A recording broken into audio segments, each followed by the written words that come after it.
Money printing has turned the entire world into gamblers, forced to risk it all in the stock market just to escape the crushing effects of inflation.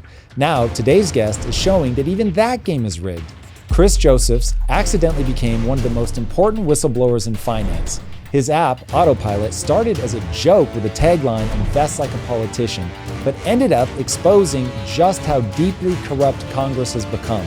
His online trackers show how lawmakers like Nancy Pelosi appear to be profiting from insider knowledge while everyone else is left to try their luck. If you've ever felt like the system is broken, here's your proof, and here's your roadmap for how to win even when the game is rigged against you. Has Congress just become a corrupt hedge fund? Because looking at some of the data that you guys are putting out, it seems self-evident that they are trading on insider information. I mean, I wouldn't go so far as to say that they're blatantly outright wanting to trade on insider information. It's very generous. Yeah, I know, right? I'm covering my bases. But what I would say is they do a lot of sketchy stuff that align with things that could be portrayed and seen as insider trading for the everyday individual. You know, examples like buying a stock, having a law come out to benefit that stock, the stock goes up 30%. They then happen to be sitting on the committee that oversaw the law that passed. So now they're profiting from things like that. That is happening on a day-to-day basis. Are they calling up their financial advisor or going right to their Robinhood app, doing it right while they're in those committees? I don't know. It's hard to prove, but there is sketchy stuff going on. They are outperforming the market, and I think the public is kind of pissed and fascinated with it at the same time. Yeah. So the whole idea of invest like a politician, which is the slogan of what you guys are doing, why was the response to go, okay, well, if we can't beat them, let's invest just like them? The story on how the Pelosi tracker started, that culminated into Autopilot, which is, you know, again, our app slogan, invest like a politician, shouldn't be that popular. It's pretty popular. And I think it kind of captures what you were kind of getting at, the if you can't beat them, join them movement. But it started back in 2020, 2021, where anyone on social media would see these things going on. Unusual Whales is an account on X. They deserve a ton of credit. Quiver Quantitative, they're an account on X. They call out these politician stuff too, and they deserve a ton of credit as well. But back in 2020, when everyone and their mom was investing in stocks because COVID happened and the government gave you $2,000 to gamble with, people started trading stocks and people started paying a lot more attention to it. We were one of those people kind of building our app at the time, which was called Iris. It was a social investing app to follow your friends' stock portfolios. When I'm the co-founder of it, and when I was thinking about how do we grow the thing, I turned to social media and I saw that Unusual Whales were starting to call out some of these politician trades. And it initially caught my eye, and I was surprised at it because at the time I didn't necessarily know it was legal. Like, I'm 29 now. I didn't grow up studying politicians trading in 2018 when I was in college. I noticed it in 2020, and it surprised me that how can that kind of be a thing? How is that even legal to begin with? Why would it be illegal? What is the mechanism that you think is going on behind the scenes? What's crazy is they didn't even have to publish their trades before 2012. Politicians, the entire time that we've been tracking them, and I think the entire history of the stock market, they've been allowed to actively trade in whatever they want. There has never been any guardrails saying, hey, you as a politician, you cannot trade that certain individual stock or that industry. The only things that have happened that have actually kind of capped this blatant hypocrisy has been the Stock Act in 2012, which forced them to publicly disclose those filings. And there's a story on how that all happened because they were trading on the housing crisis, which is insane. Walk me through that though, because I think that the average person does not understand how money works, full stop. They don't understand the stock market or even necessarily the fundamental idea behind assets. So what is it that triggers somebody like Unusual Whales to say, hold on a second, this is bad versus this is a thing that's happening? I think it's two things. One is the corruption, where kind of we just hinted at the beginning. Like, what caught Unusual Whales' eyes, what caught my eyes? I think it was just the blatant corruption of how are these politicians allowed to trade in I came from a finance background, but how are these politicians allowed to trade in individual stocks while me, you know, my friends, we're all working in New York City. We can't do it. So that I think was like the first part. Why can't you? Because so I have buddies that worked in investment banking. They would be covering, you know, a certain sector like healthcare. They have insider information on deals. They have insider information on the broader spectrum of the healthcare industry. they, per the SEC and per their employers, are not allowed to trade individual stocks in healthcare. And it makes sense. It's like if you're working on a deal of a merger with this one healthcare company and that one healthcare company, and if you know about the information, the stock's going to go up, you would want to buy that stock. The SEC, though, is like, no, you are not allowed to do that because that would be insider information. The politicians, though, are allowed to do that exact scenario, exact same thing. They sit on the committees, though, and their employer is the U.S. government, but they can know things and they can go trade stocks and they can do things to set themselves up to benefit the news that is going to come out. And, COVID is where a lot of this stuff started with Richard Burr, and I can get into that story. But to answer your question, too, on like what does the average American not truly understand about it, is 60% of Americans right now are investing in the stock market. They know they have to do it. They don't necessarily really know why they have to do it, but things like inflation, the stock market is the only really way to grow wealth. Everyone's got a 401k for the most part. They should be investing in the stock market. Once you get into it, though, and you realize that the game is not rigged for the everyday retail investor, it's actually rigged against you, you then start realizing, and your eyes are opening up to more and more kind of truths about how the stock market works. And you got to be careful because it's a dog-eat-dog world. There's sharks out there. Politicians, however, though, are living in this whole nother world in the stock market where they're allowed to kind of do anything they want.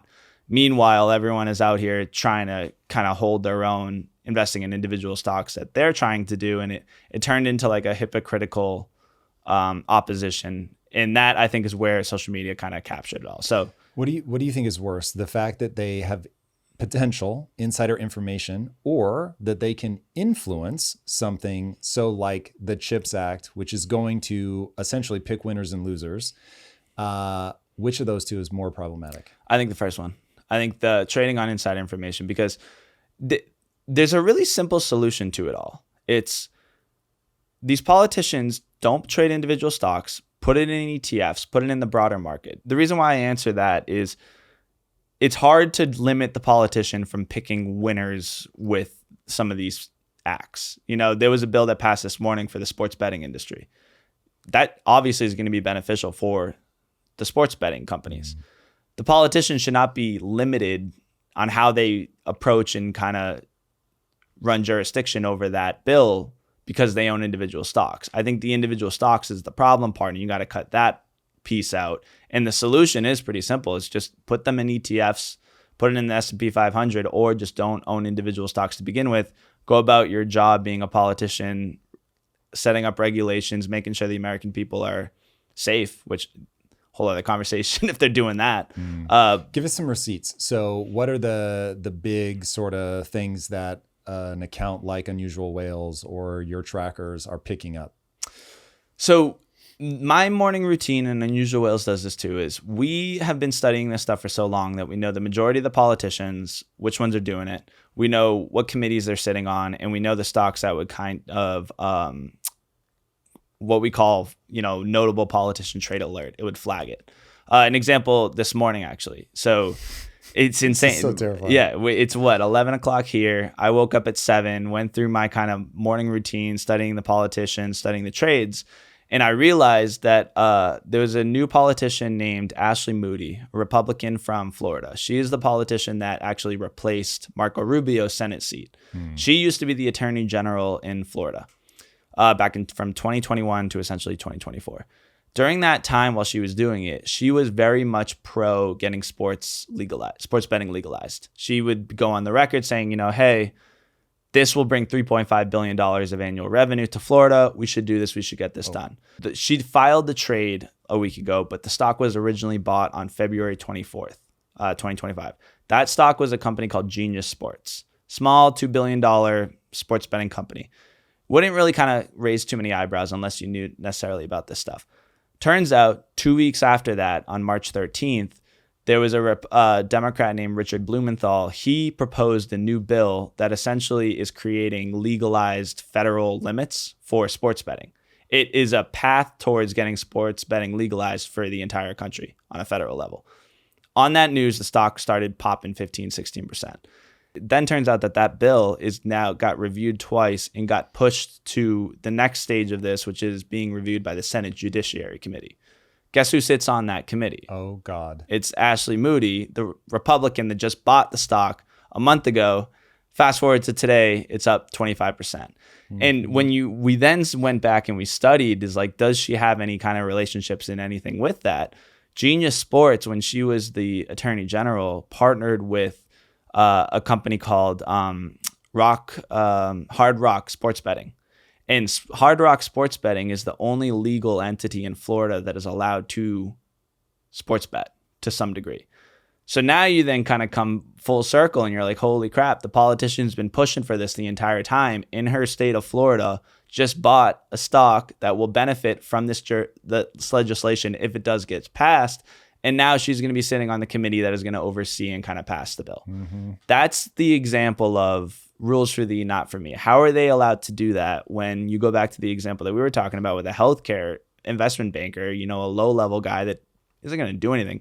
He can't do that. Meanwhile, the politicians are blatantly doing it right in front of us. That's what irks me. That's what makes me angry. And that's what Unusual Whales, us, and Quiver Quant, the other guys in the space, are trying to stop. Do you see it as problem solved, though, if the guy in the healthcare industry can also place the bets, or is this a bigger problem than that? I think it's a bigger problem than that. I don't think the solution is allowing these politicians to trade the stocks. And I think it is for one reason and one reason only. It's trust. I think that there's a lot more of distrust that comes out of politicians being able to do this, whether it's shady, whether it's not shady, whether it's allowed, whether it's not allowed. Them just having that optics, I think, creates a lot of problems that should not be allowed, and we should cut it from the root right there. That's my solution. Okay, so I feel a lot of pushback on this idea of oligarchy. Part of my drumbeat is oligarchy just means rule by the few. Yep. It doesn't mean rule by the wealthy. It's a different word, but I think ultimately there's two things at play. There is rule by the wealthy, which probably would really freak people out. Yep. But this feels more like a hot button issue to me of rule by the few that have insider connections, insider information, and they're using that to get wealthy. Why do you think that strikes people as so grotesque? Yeah, I got a good example to hit to set the stage for that conversation, and it's the queen of it, Nancy Pelosi. Because I think like what you're describing is exactly right, and it's becoming a bigger and bigger thing now that Elon Musk is involved with the government, this and that. But like, let's not forget, like, Nancy Pelosi. We're talking about rule by the few, rule by the wealthy. Nancy Pelosi is worth $280 million. She's been the Speaker of the House for 10 years. The Biden family, they're worth millions. Kamala has just signed a book deal for $20 million. And Trump and them, they're not making it any better.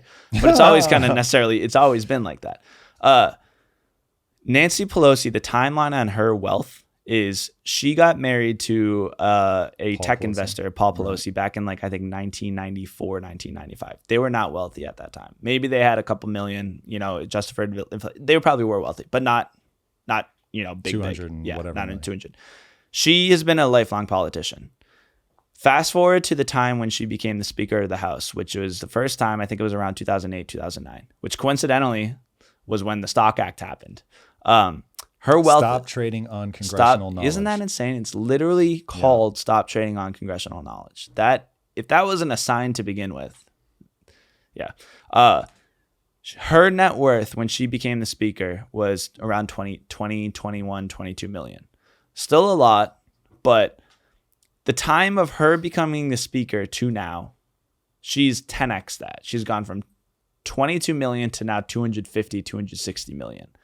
It's not like she's getting paid anymore. She's been getting paid the $180,000 to $200,000 salary consistently for the past, X amount of years. How do you 13x your wealth kind of over that time period? A lot of it did come from the stock market and from her private investments and kind of things like that. And, a good example of it is she made like 20,000% on Visa. Whoa. She was able to she was one of the politicians. If you know about this stage of if there's a famous 60 Minutes interview where a politician is asking Nancy Pelosi, like, do you think politicians should trade stocks? Do you think it's a conflict of interest that you and your husband are allowed to get into kind of these individual stocks? And the thing went viral because she essentially was like, no, yeah, we should be allowed to do it. It's not that big of an issue. When she was the Speaker, her and her husband, her husband, she won't take credit for it, but her husband was given special privilege to invest in the Visa IPO before it went public. So how the IPOs work in Visa, this is the largest IPO at the time back in 2008, 2009. The bankers, they take these baskets of stocks, because they're about to issue new shares, and they go shop it around. They go to the banks, they go to the wealthy individuals, the private offices to sell those shares before they bring them public. I don't know how Nancy Pelosi got access to that, but she and her husband did. And they were able to get into the IPO before the shares were available to the broader public. And since that time, the stock is up 20,000%. So she made probably 10 to 15 million, 20 million on that trade alone. So how do these politicians get rich? A lot of it is that. And it's weird because they are only get paid $175,000 salary, but there are countless examples of them entering office, being career-long politicians, and then leaving office wealthier.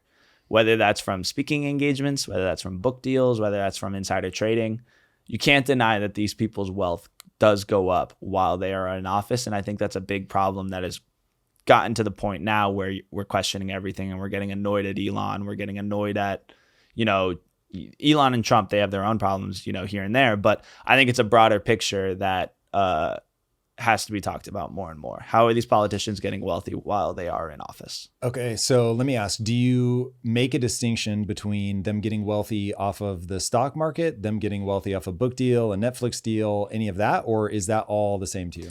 I think it's all the same to me. A little bit of a difference is the individual stock trading.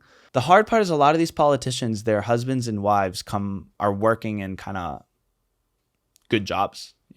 Some of these politicians, there's a politician from Illinois or Iowa. His wife sits on the board of a bank, and they're getting stock from that deal, and the stock's up like 70 or 80%. It's called Farmers Bank Insurance, small little micro cap bank stock. They're making money on that. He's a politician. She's sitting on the board of the bank. Is that a conflict of interest? Is that insider trading? Not necessarily, maybe. But they are clearly getting wealthy from that while he's in office, and maybe there are things that are going on. We haven't seen any laws that have been passed to benefit that stock and benefit that bank, but the optics, again, they still are getting rich from that. Insider trading, they've never been proven. Multiple politicians have been investigated. Richard Burr, Kelly Loeffler. That trade this morning from Ashley Moody, honestly, should get investigated. They've just never been proven. And I think that's also the frustration around, is it a problem? Yes. Is anything going to happen to it? Not necessarily. Walk us through the timeline on Richard Burr. So this is the trade that I think started the whole microscope on them, because it was so blatant. It was actually unbelievable. And also it was insane of what he did. And it was investigated. It was fully investigated by the SEC and DOJ, both of them. And then nothing happened. So the storyline goes on, and I may kind of get the dates wrong a bit here, but I can back you up. I have most of this stuff written down. Okay, perfect. Yeah. So this is late 2019, early 2020. This is before the COVID scare happened. Early 2020, the public is starting to hear a little bit about COVID. What's going on? How bad is this? How kind of severe is this? Richard Burr sat as the head of the Senate Intelligence Committee. So he was receiving kind of information. He was understanding kind of what was going on, probably more than the general public. That's a pretty big position, head of the Senate Intelligence Committee. Oh, I think it was on February 7th or something around that timeline. He wrote an op-ed to the American public, literally telling everyone, hey, don't worry, things are going to be okay. We have our eye on this. You guys should all go about your daily business day to day. Pretty much telling the public don't worry, it's fine. A week later, he is briefed as the Senate Intelligence Committee. He probably hears something that, again, the average everyday American doesn't know. He's now realizing, like, holy crap, the severity of COVID is way worse than I originally thought. He calls up his financial advisor, and him and his financial advisor liquidate his entire retirement account. How long after the briefing was this? The same day. Yo. They all know this because of what you just said. They got investigated by the DOJ and the SEC, so they had to publicly talk about these phone calls that happened. He liquidated his entire retirement account, which, like, you're not going off and you're not selling off your retirement account for anything. You're doing that because there's clearly something happening. To make matters worse, he then called his brother-in-law, and his brother-in-law called his financial advisor. That first financial advisor didn't answer. So what did he do? He called his other financial advisor. They had a 2-minute conversation. And then on the record, after that conversation, the brother-in-law and that financial advisor liquidated their $300,000 portfolio all in that same timeline. So now you got the head of the Senate Intelligence Committee calling up his financial advisor, selling out of his retirement. That guy then calls his brother-in-law. His brother-in-law calls his financial advisor. They sell out of their retirement account. A week later, COVID kind of hits the broader public. Stocks fall 30%, and they saved all that then and there. They then get investigated. The SEC comes in. They're like, what the heck was going on? DOJ, was there actually insider information? I don't know how that's not insider information. Yeah. That seems like the most obvious blueprint code of Did what they that give could be. any sort of public statement, the SEC or the DOJ? They said they investigated it and they couldn't find any actual wrongdoings. And, you know, Richard Burr, he stepped down from the head of the Senate Intelligence Committee. He's like, you know, while I'm getting investigated, I think it's a conflict of interest. The irony, it's a conflict of interest to be on this Senate Intelligence Committee while getting investigated. He steps down. They don't find out any problems. He retires the next election cycle and he goes off into the sunset. No problems, no harm, no foul. What do you make of that? Is it that these people just have too much power? And so meaning that somebody that's chairing the head of the Intelligence Committee, he's not the guy that you want to make an enemy of the state, as he's going to know a lot of things and he could go blab about it? Or is it, well, maybe if I looked at all the same details, I would walk away going, no, it's just fine. Yeah. I think it's a big club that we're all not in. I think Republican, Democrat, it doesn't matter. They all are the ones making the rules and they all don't want to change it. So the accountability side of, you know, why does nothing ever happen? I think it's because they're the ones making the laws on mitigating and having jurisdiction over the people doing this, and they don't want to change it for themselves. So they kind of turn a blind eye and they don't necessarily look. Mm-hmm. An example of this is like, aside from obviously going to jail, so per the Stock Act, they have up to 45 days to file those trades. If they violate that Stock Act, they are in violation of the law. They get penalized for it.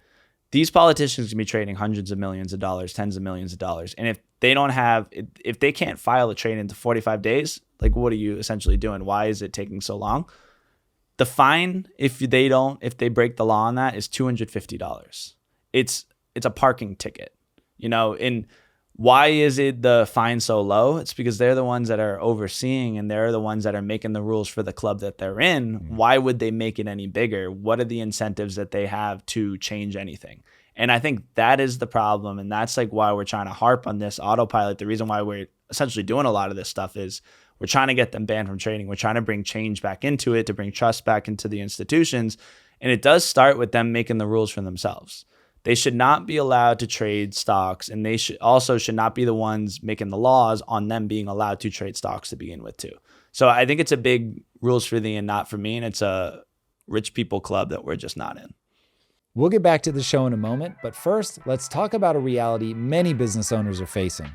You understand the power of social media, but you're not posting consistently because the editing process can take precious hours out of your day.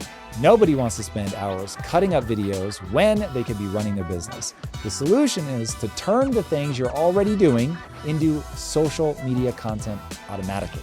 That's why I'm excited about Opus Clip. Their Clip Anything AI tool is changing everything.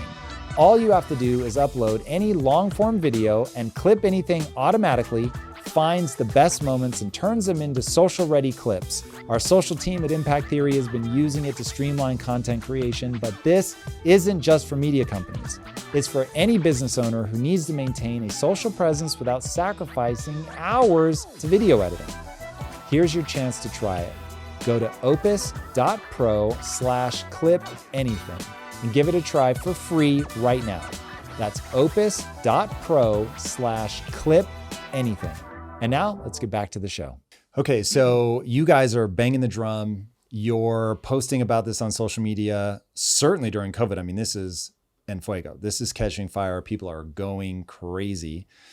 how is it possible that in 2025 this is still going on? Where is all of this breaking down? Because I would think that we, the people, could make enough noise that this would get changed, but it's not happening. Yeah, you would think. And I mean, on top of that, like, this is why kind of the cool thing about autopilot is it's one thing to call out the politicians, and like it's another thing to then kind of put some money behind it. Saying, fuck it. If you guys aren't going to change it, we're going to start investing alongside it. We built an app that literally does that. And so now we have an app that lets you go and invest alongside the politicians. It's then a whole nother thing to have it become such a problem that there's $500 million copying Nancy Pelosi, Dan Crenshaw, Marjorie Taylor Greene, Mark Wayne Mullen, Republican, Democrat, doesn't matter. And that has turned into such like a rallying cry. And that's our biggest hope of why we think that we can kind of get something passed, because it's, again, one thing to call them out. It's another thing to follow them. It's another thing to actually get some money and invest alongside them, because it perfectly portrays like the corruption and the blatant problem with it.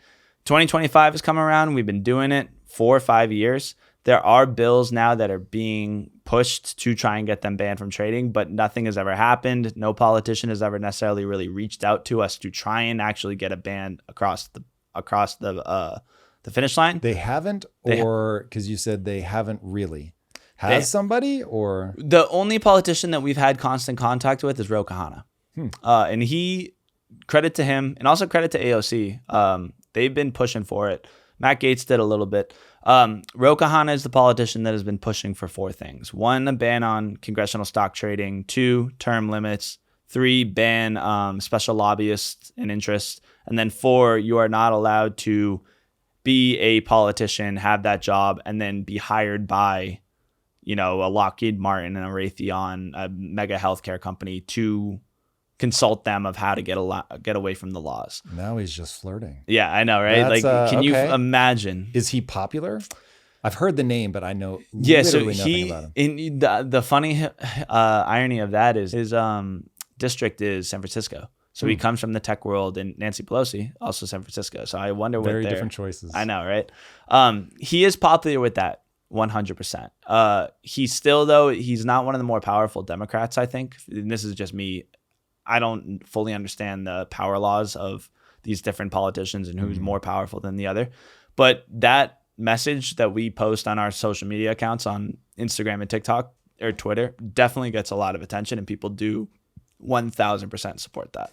There's 86% of Americans support the politicians getting banned from stock trading. I don't know who the other 14% are, but they're related to politicians. Yeah. And if there's one thing that I think all Americans can agree on right now, we're such a polarized nation. It's sad, but everyone agrees that these politicians should not be allowed to trade stocks. And Ro Khanna is one of those politicians that has been pushing for these bills and blatantly calling it out, trying to get a ban passed. He hasn't really succeeded with it, but we do chat with him. All right, let's talk about directionality here. So I love what you guys are doing. To me, it seems very wise to say, okay, if you guys aren't going to change it, then we're just going to ride along. But do you think Trump is a sign that we're moving in the right direction or the wrong direction? Yeah, Trump is a tricky one, because there's never been someone that is so big, so popular. He's got his whole following with him. And there's also never been someone that has been kind of so vocally and so open about what he wants. He's very black or white. I want tariffs, I'm going to push for tariffs. I want crypto, I'm going to push for crypto. Before Trump even started, we created the J.D. Vance stock portfolio. And J.D. Vance, because he was a senator, we were able to kind of see. And his holdings were roughly ETFs, but he also owned Bitcoin. And he owned Rumble and a couple other smaller stocks. So we've been tracking kind of the Trump party, for the past year and a half, since J.D. Vance was announced as the VP. Trump, though, again, does make it more complicated because of the conflicts of interest and the clear, blatant, benefits that he would get if some of these things do get passed. An example is the Trump coin. That probably shouldn't have happened. I don't think that did him any good. You're not sure, or that should not have happened. Yeah, that one, I'm as pro crypto as you're going to get. I think people should be able to bet on meme coins all day long. But good Lord, Yeah. the president launching a meme coin is pretty horrific. Yep. And I don't know if this is just bad consultation. I don't know if there's people in his party or people in his group that didn't see the downside of that, especially like if you come from the crypto community, you would know. Like Brian Armstrong, these CEOs they're calling it out. They're like, that probably shouldn't have been allowed. That should not have happened. And that, I think, set the standard and set the landscape for bigger kind of problems that could kind of come down the path from that. He has kind of backed away from the Trump coin a little bit. Really? He hasn't. Well, actually, so the timeline was he released it right before the inauguration, and then the thing went up to like 35, 40 billion. He didn't speak about anything until probably a week to 2 weeks later when a reporter asked him in the White House, in the Oval Office, like, what do you think about the Trump coin? And they were like, what do you think about how your net worth went up, however many, 10, 5 billion? And he kind of brushed it off. He's like, I don't really know too much about that, playing the classic kind of keep your hands clean of it. If you studied the unit economics of how the Trump coin was launched, these insiders do have a lockup period. And they have, I think it was 3 months, 6 months, 12 months, where after Trump launched that coin, he can't just sell it the day after because of this lockup period. Where it gets interesting, though, is a week ago, he tweeted, I love Trump coin or something like that. And then the coin went up again a little bit after that. Go. Yeah, exactly. Here we go. And on Twitter, people started calling it out, saying like, are we getting closer to that lockup period? Is he trying to pump the coin right before? Yep. We'll have to see, because the beauty of crypto is you can track it all. Know the wallets he's got. You can call it out right then and there. But again, the problem with it that I run in the Pelosi tracker kind of run into is we are very bipartisan. We call out everybody. Like even there earlier today, we were talking about Ashley Moody. We haven't even really necessarily gotten into the stuff that Pelosi is doing, because like we are very bipartisan. Trump being so open and blatant about that coin has to be called out by the Pelosi tracker, and we're trying to do our best to call out what is and what isn't. But with him, it's hard because there's just so much. You don't want to tweet about it every single day. That we are trying to balance the calling it out, but not getting too political with him, because he is the most polarizing dude probably out there now, him and Elon. And that's kind of the landscape, the avenue that we're working on. But the public doesn't like that he did it either. I couldn't really find too many people supporting the president of the United States launching a meme coin. But he did the same thing with DJT, give people information. DJT is the Donald Trump SPAC. It's essentially like it's the company that oversees Truth Social. And, I think that per their earnings reports, they have around $2 or $3 million in revenue, but they're worth 8 or 9 billion. Yeah. And I think that's crazy. Yeah. The multiples are insane on it, but impact theory is bigger than DJT. I know, right? Yeah. You could bananas. You could probably go off and like buy. I don't think we're going to value out at 9 billion. Yeah, exactly. But what's fascinating about the DJT stuff is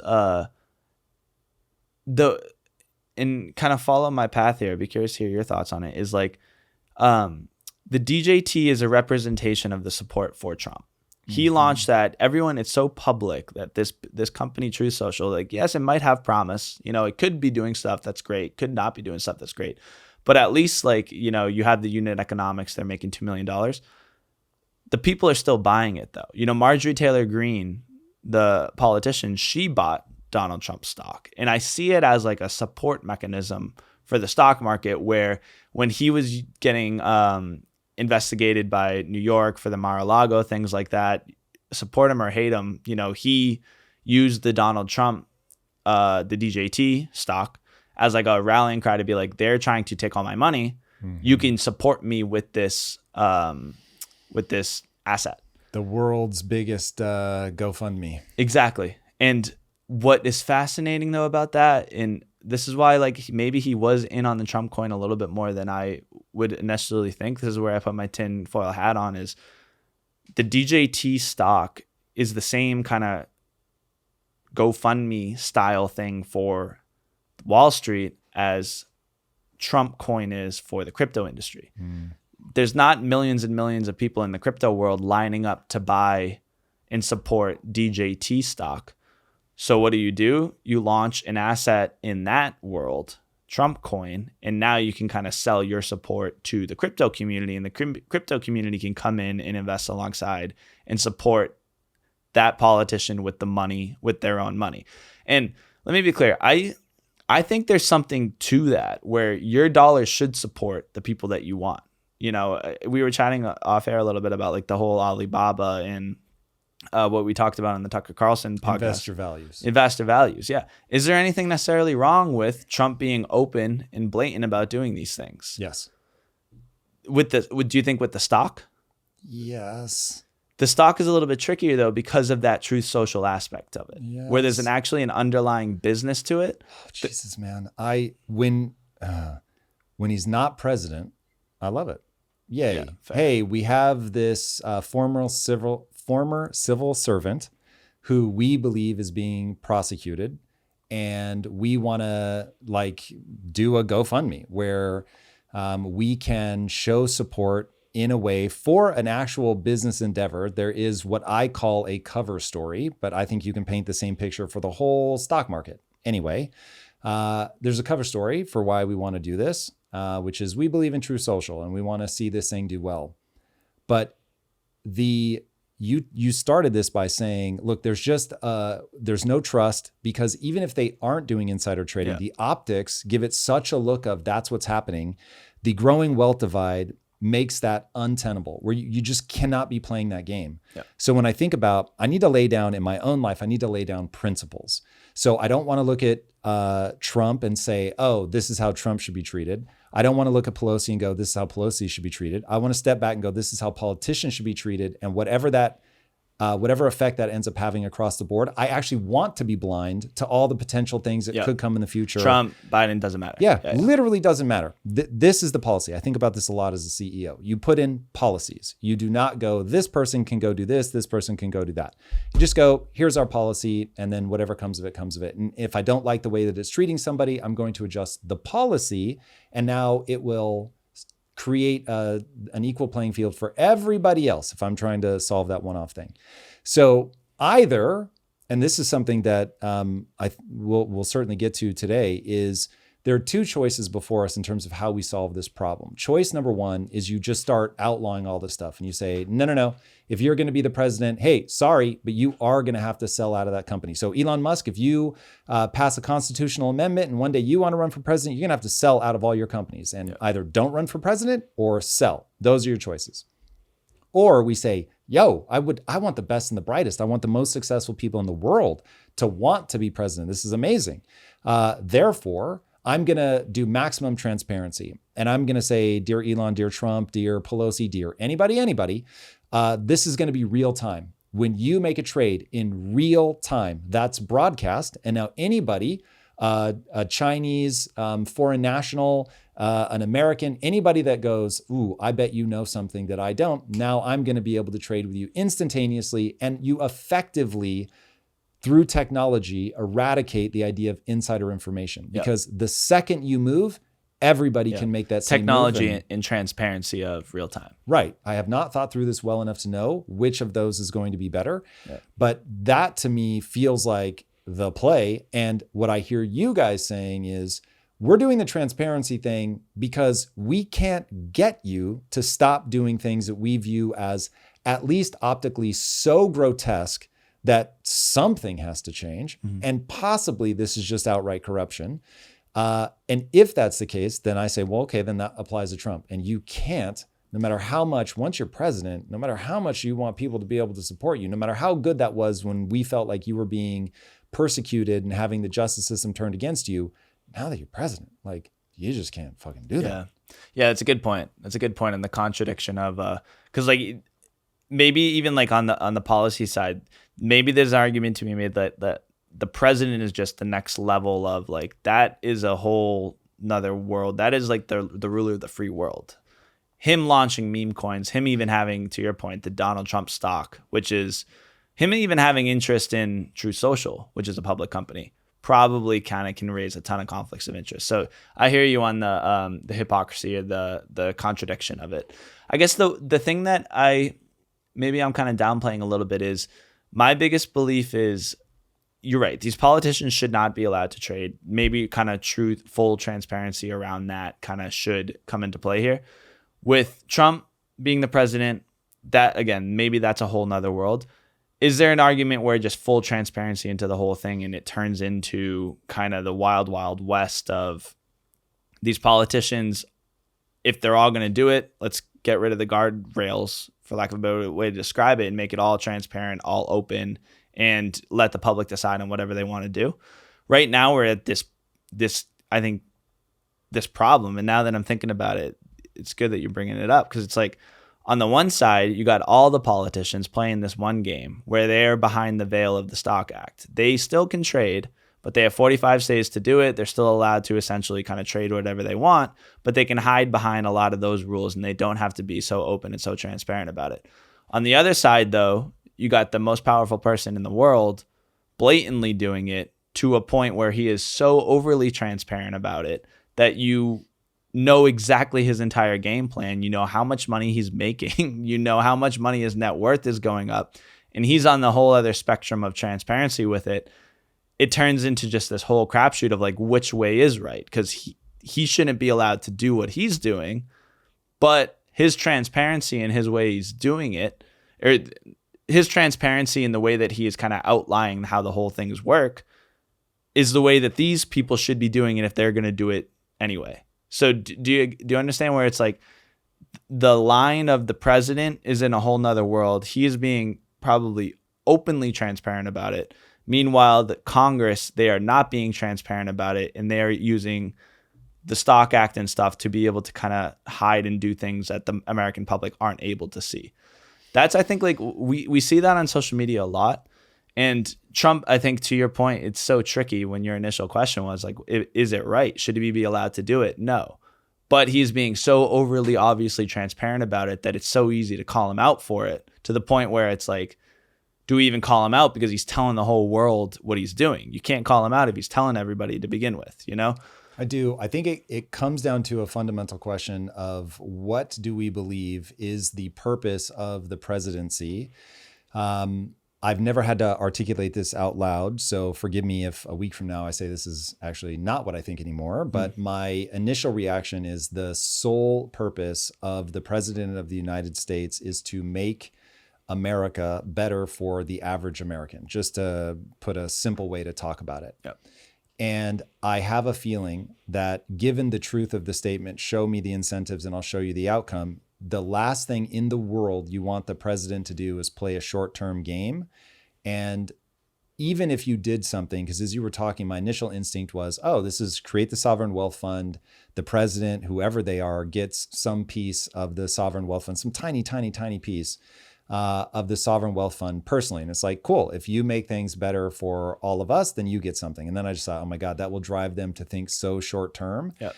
So then my thinking was, okay, we'll make it play out over the next 10 years. And they get 10 years after they've left office, whatever the average return is over the 10-year period, that they get some ridiculously small percentage of that. And that's their payment.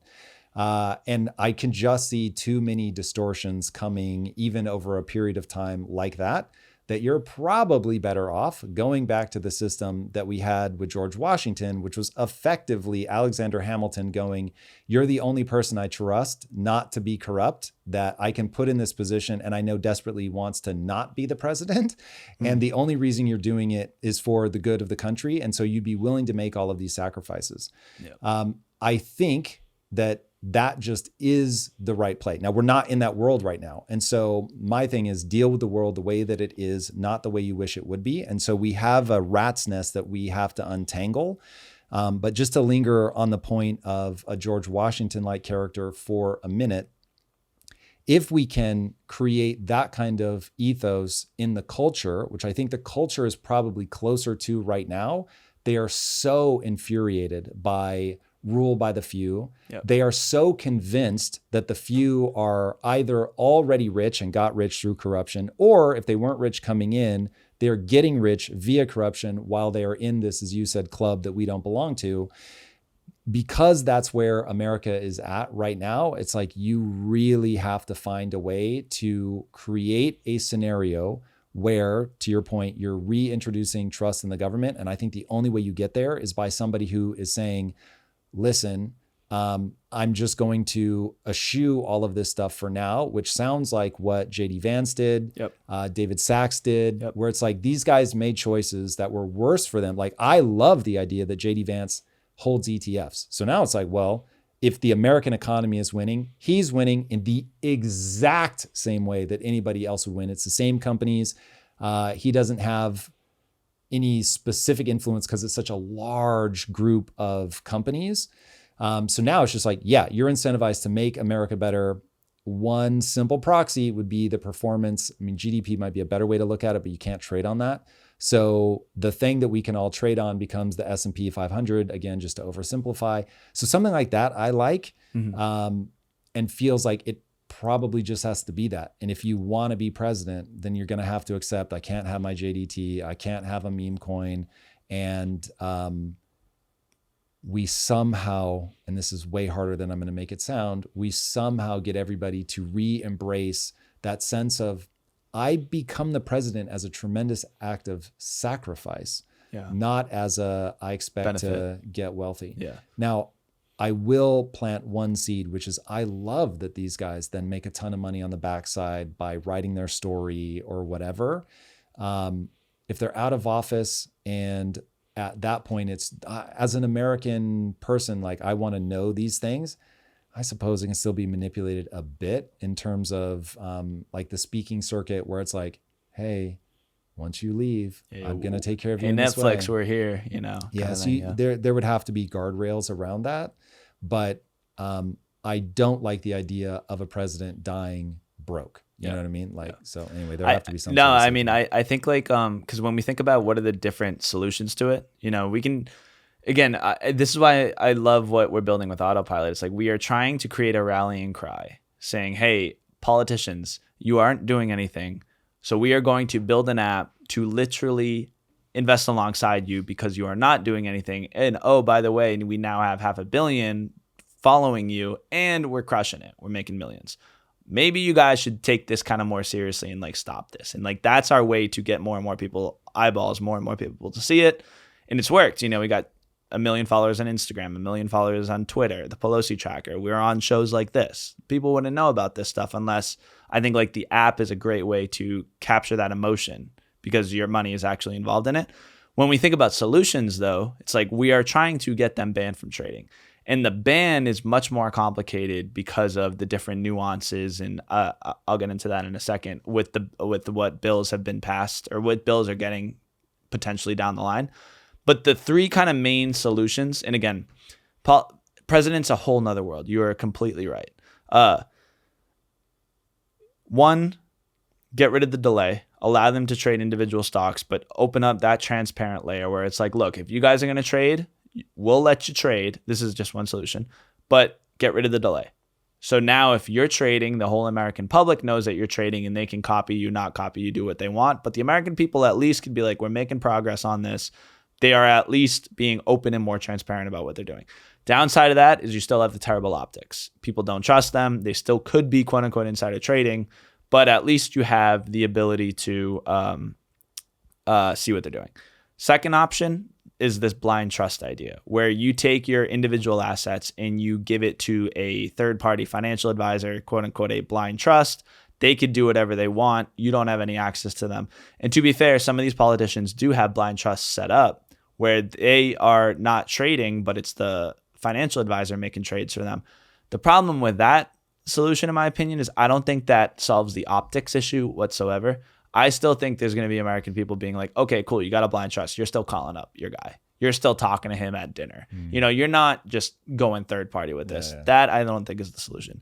The third solution that I like, and I think it is in agreement with you, is get everyone into the market where it's like you sell out of your individual assets and you just put it in the S&P 500 where you still partake in the upside of America. You still partake in the growth, the GDP. You are still incentivized to grow us as a nation, but you are not doing it picking winners and losers in individual stocks. When the whole market goes up, you go up, so does everyone else's retirement accounts. You know, all these people's retirement accounts, the majority of them are in these ETFs. When the markets go down, you feel the pain the same way that every other individual American feels the pain, but we're all in this patriotic kind of group together because the politicians' incentives is to grow as a country. And that, I think, is the best solution. The problem where it gets complicated is the kids and the spouses. So there was a bill that was passed by John Ossoff and what's his name? Josh Hawley. They got a bill the farthest that's ever been gotten to in the Senate, the first bill that's ever made it to the Senate. In that bill, they proposed 3 things. 1, no politicians are allowed to trade individual stocks. Great. We get that argument. That makes sense. 2, the spouses and the children can't trade by 2027. Start getting a little bit more complex where it's like, okay, I'm a politician, but can my kid who works at JP Morgan, is he allowed to trade? Is my spouse that's, working at Amazon, are they allowed to trade? Like that, is it constitutionally allowed to tell a spouse what to do? A little bit gray area, but still I could see the argument there. The third thing, though, that this new bill introduced, and I don't know if the majority of the American public know this, is, and this is, again, where it gets so complicated, is in that bill, they would require all politicians to divest from private individual assets. So if I wanted to run for Congress, I'm 29, I got a good little community behind me. Maybe I do, maybe something changes when I'm 35 and I want to run. If I were to do that, I would have to sell out of Autopilot, which is a financial investment platform, not necessarily really anything to do with politics, but it's still a private investment in my personal kind of wealth. And with that new bill, I would be forced to sell out of that. If you ever were to want to run for politics with that bill, you would have to sell out of all your individual assets, impact theory, this and that. Is that allowed? And should that be a thing? Because that opens up a whole new can of worms, because you are now forcing individual private Americans to sell out of private investments. That is, how do you get liquidity for, an impact theory? How do you get liquidity for a family business? Is it constitutionally allowed to get people to kind of do that? And my worry with that path is you then kind of divide up this whole quote unquote career-long politician angle and the people that you get into office even on a greater scale. That bill was being introduced in July of 2024. At the time, if you kind of remember, you had Kamala Harris and Tim Walz. Kamala Harris, Tim Walz, both relatively kind of career-long politicians. Kamala was, I think, governor of California. Not governor, but attorney general or something like that. But she never really necessarily had any. She wasn't working at a Facebook or anything like that. No kind of private experience. Tim Walz, ex-teacher. The only thing he owned on a private asset side was a pension fund. He didn't even own a house. Didn't own any individual stocks. And on the other side, you got, the Trump campaign and that team with a whole nother world. They're all business people. Trump, we already talked about what he has. He's got 1 million businesses. JD Vance, ex-venture capitalist. He has his own private investments, things like Anduril. He was a partner at Founders Fund to some degree. Going down the line, you had Vivek, coming from the healthcare kind of angle. If that bill is passed at that time, there would be no Donald Trump. There would be no Vivek. There would be no JD Vance. There would be no conversation around these. There would be no Elons, for better or for worse. But you would be turning off kind of a vast, large part of society to run for politics. Is that a better America where, I think you probably could do a lot of things if you were to be a politician. You understand the people, you understand how social media works, you understand kind of where the direction and the public outcry is going. A lot of people that are politicians, though, for 70 or 40, 50 years have no idea about the experiences that you have. However, though, if you were to ever want to run against one of those people, you would theoretically have to sell out of your individual assets. Is it worth that? Maybe not, maybe is, but you are turning off a massive amount of Americans from running for politics. That there's been an argument being said that that's a kill pill, where it's like, oh, these politicians, again, we're not in the room. They put that piece in because they know there's Americans that won't support that, and that will never get passed. So like Mitt Romney, he was ex-CEO of Bain, he voted against that bill. But the problem is, you read the headline, it's like Mitt Romney votes against the bill to ban congressional stock trading. It's like, no, he supported the ban of it, but he didn't support that piece. So this whole topic is much more kind of complex and harder, because when you deal with the kids, going back to what we were talking about with Trump can put his whole thing into the S&P 500. He should. All these politicians should. That's like what my personal belief is.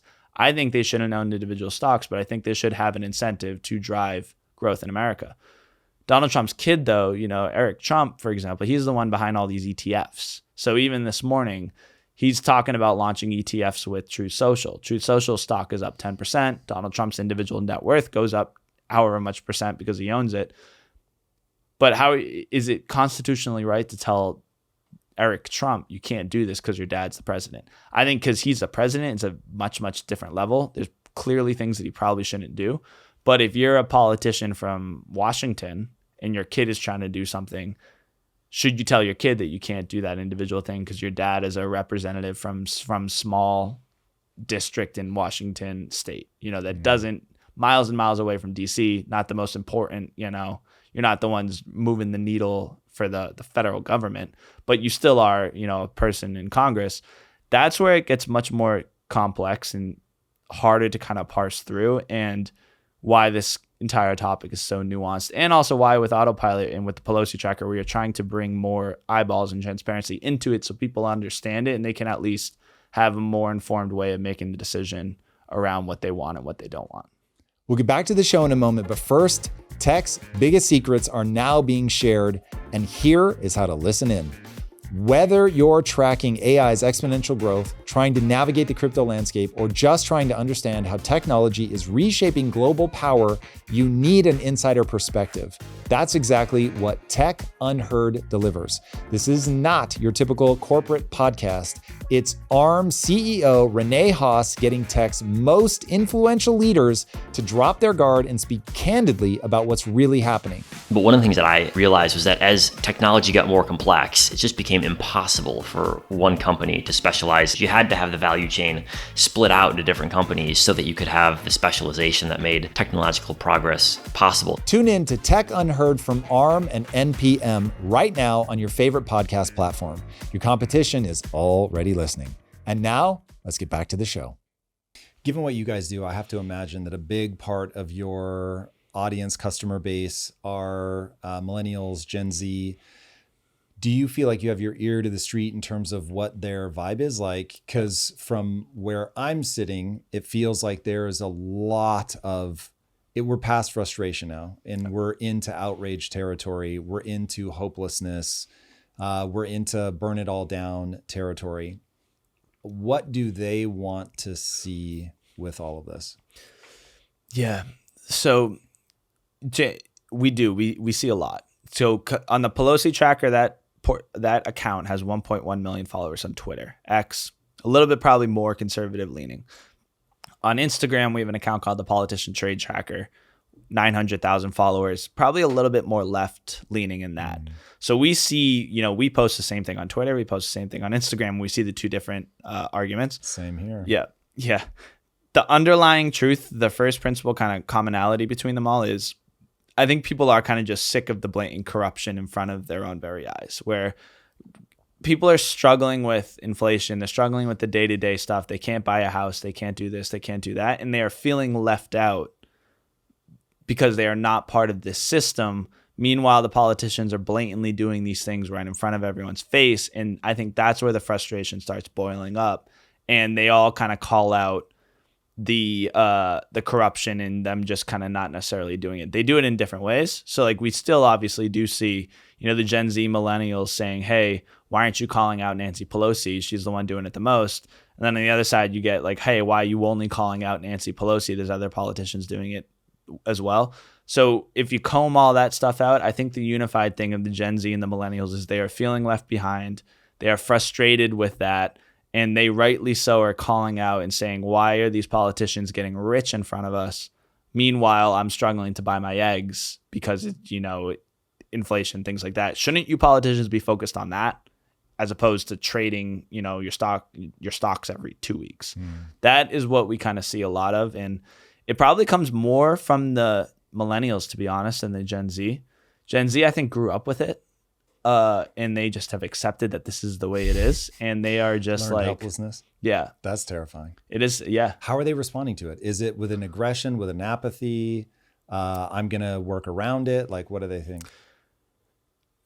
So the millennials, they go with aggression and apathy, and they use our product more. So I could look at the numbers, but I think like the average person using autopilot is actually people with money that want to invest in, the corruption and be like, look, if you guys are going to do it, I want to get in with it. Invest in the corruption. Yeah. Wow. Said like that. I hate that. Yeah. I mean, You're right. Again, it's what it represents. There's no better way to highlight the hypocrisy than to literally follow along and invest alongside with it. Because if they're going to do it, I might as well join them. That's how autopilot is 2 million downloads and $500 million invested because of that kind of problem.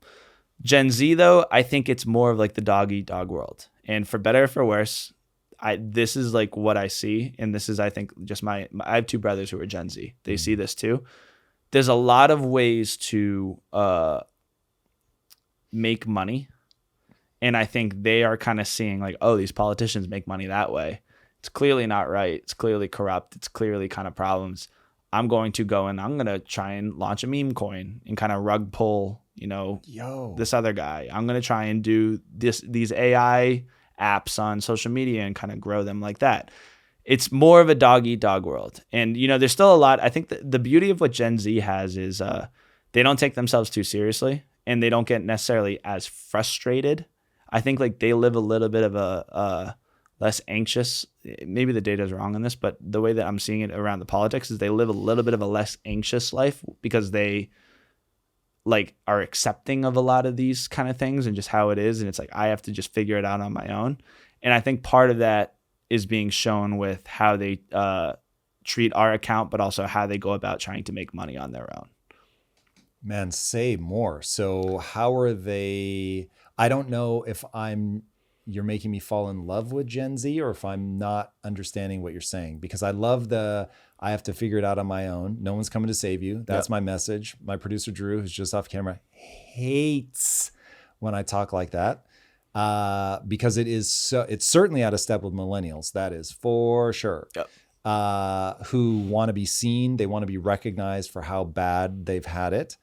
And my thing is, I just want to help you navigate this well. You can, no matter what.